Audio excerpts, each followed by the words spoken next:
My faith, our belief in God, and family and friends. It's the only way.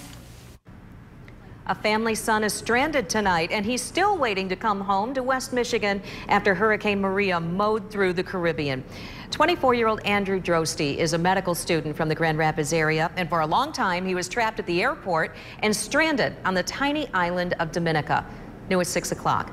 24-hour News 8's Joe LaFurgey sat down with Andrew's mother to talk about his long journey to get home. Joe?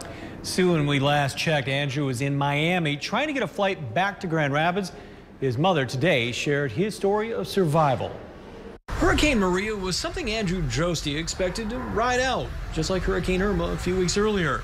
But his cell phone video shows the rapid change in the storm, which began as a Category 2. It suddenly exploded into a Category 5. He said he could feel wind coming through his floor. His windows were shaking. The trees were parallel with the ground from what he could show us. Door jambs were rattling.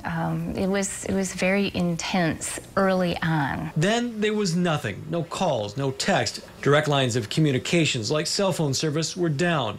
That was last Tuesday. There are so many ranges of emotions that I can't even put those into words or use adjectives to describe. Deb relied on ham radio operators, Facebook, and the medical school's blog for more information out of Dominica. Her kitchen counter became the family nerve center for monitoring conditions on the island.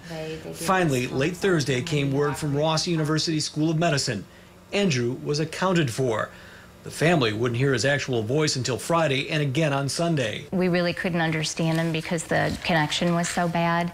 Again, it was, Andrew, I'm safe. I'm waiting to be evacuated. 3 days later, it appears Andrew is headed home. Although with all the chaos in the region, Deb won't be convinced until she sees his face. But she's also turned her concerns to the people left behind on the island. I feel guilty, if you will, to have a roof over my head, have the ability to drink water, sleep in a bed, and these people have nothing.